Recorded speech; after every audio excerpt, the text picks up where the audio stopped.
Hey guys, I'm Brett. In this video, we're going to go through the ins and outs of getting your WEEBILL-S set up and ready to use with your camera.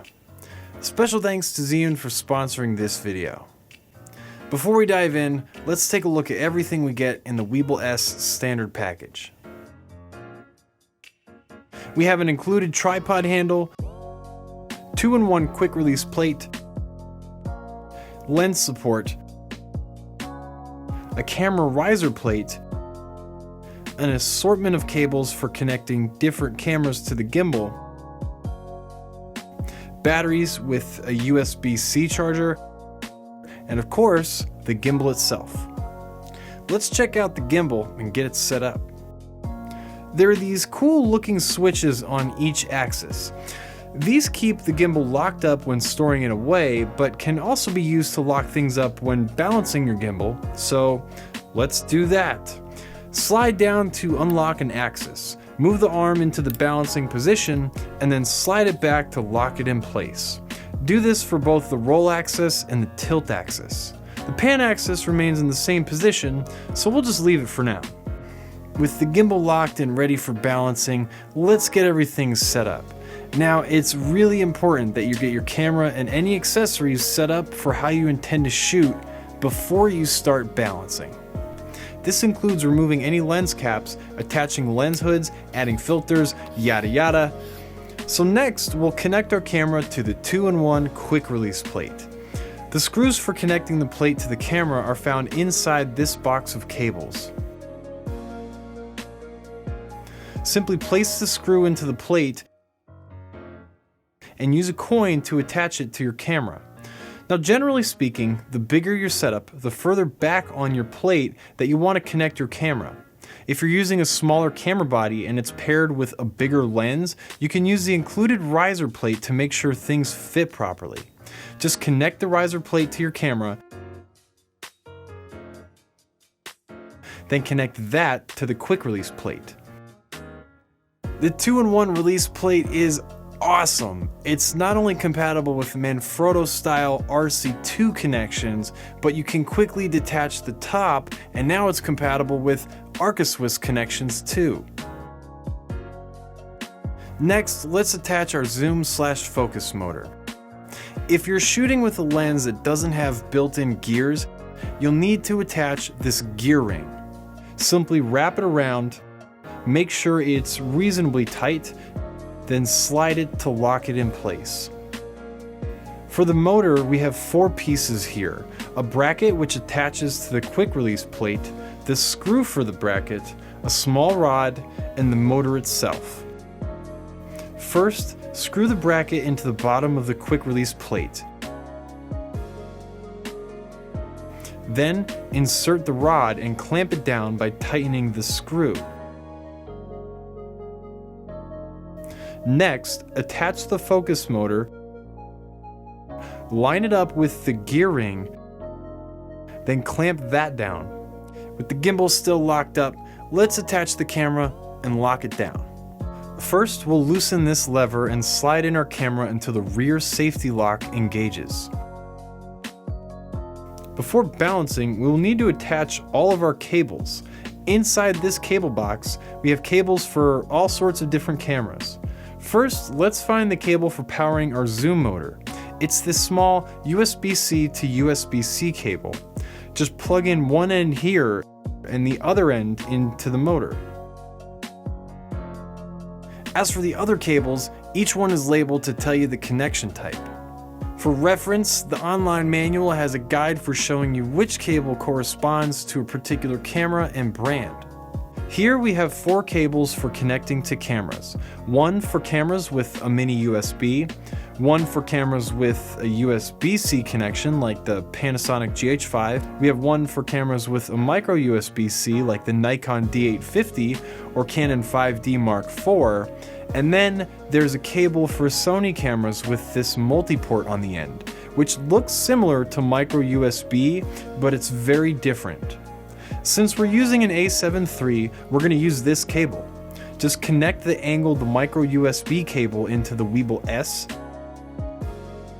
then plug the other end into the camera. Now that we're all set up for how we want it, we're ready for balancing. With WEEBILL-S, there's more space than ever before to balance your setup, which means better compatibility and a better shooting experience overall. Now, when it comes to balancing, achieving perfect balance is absolutely crucial to getting stable footage and the best battery life. So, let's balance our WEEBILL-S. Our goal here is simple: to have each axis balanced well enough that we can move our camera by hand to any position and it will remain still when we let go. Now, it might seem complicated, but balancing couldn't be easier. Anytime we see our camera move or fall into one direction, we're simply going to adjust the position in the opposite direction. To make things even easier, we're going to balance each axis one at a time, thanks to these little locks here. Let's start by balancing the tilt axis. First, unlock the tilt axis. Since our lens is falling forward, we simply need to move it backward. Unlock the plate latch here and slide the camera back little bits at a time. As we get closer to achieving balance, very small adjustments become crucial. Keep making these adjustments until your camera is still and level with the lens facing forwards. Next, we're going to face our lens straight up. Again, since it's falling in this direction, we just need to move it in the opposite direction. Loosen the thumb screw here and make small adjustments until the camera remains pointing up. Then, just tighten the thumb screw again. Great! That's one axis down and the other two are just as easy. Just lock up the tilt axis and we're ready to balance the roll axis. Unlock the roll axis with this plate latch. Our camera is falling to one side. You know what that means. Yep. We're just going to move our camera to the other side until it remains level. Just tighten the latch when you're done. Leave this axis unlocked for now because we're going to balance the pan axis. Roll the handle to your left and into this position. Our camera is falling to one side. Loosen the thumb screw here and make your adjustments. Again, little adjustments go a long way. Awesome! Our WEEBILL-S is balanced and almost ready to go. Let's power this sucker on. With each axis unlocked, just push and hold the power button for a moment. If at any point you want to power down the motors without powering down the gimbal itself, just push and hold the POV button for 3 seconds to enter standby mode. When you're done, push and hold the POV button again to exit standby mode. Now that this thing's powered on, there's a few more things to take care of before shooting. Let's take a quick look at a few of the awesome things in the Weebill's menu system. Access the menu by pressing down on this jog dial. First up is the motor tab, where you can select and adjust motor strength. This is one of the first things you're going to want to do once everything is balanced. Now, typically we would just set the strength to low, medium, or high depending on the size of our setup, but there's now this super cool feature here called Auto Tune. With everything balanced, Auto Tune will automatically adjust and optimize the power of each axis for you, giving you the best possible results for your setup while kind of taking away some of the guesswork. Next is Camera, where you select the camera brand that you're connecting to your Weebill. For Sony cameras, you'll also have the option of powering your camera from the gimbal. Depending on your camera brand, you might have to configure your camera's USB settings in order for this to work properly. The last option, CCS, stands for Camera Control System.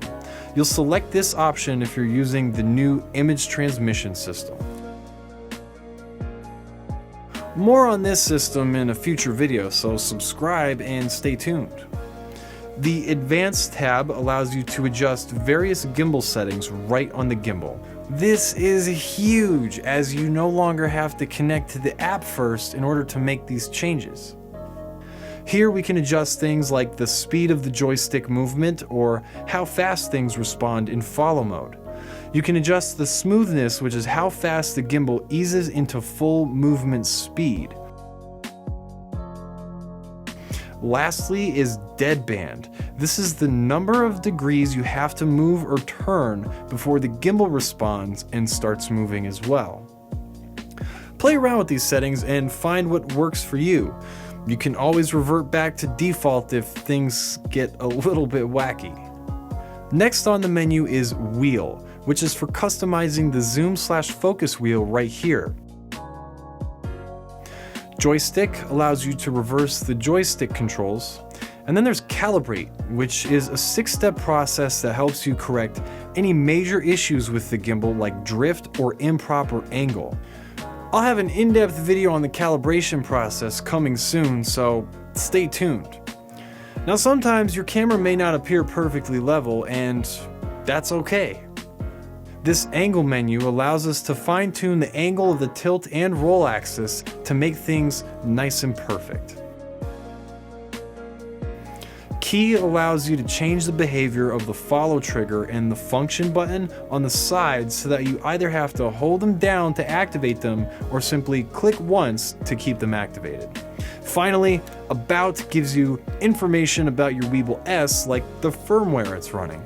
It's a really good idea to make sure you have the latest firmware before you start shooting. You can download the latest firmware from Zhiyun's website, or you can download the ZY Play app and update from there. I'll have a video coming on how to update your firmware, so stay tuned. But that's it. We've balanced our WEEBILL-S, tweaked a few settings, and we're ready to start shooting. If you guys have any questions for me, leave a comment down below and I'll try to get back to you. If you found this video helpful, drop a like too while you're at it. And subscribe to the channel because there's lots more coming. We have videos coming on filming with the WEEBILL-S, the new image transmission system, and more. You don't want to miss it. Until the next one, I'll see you.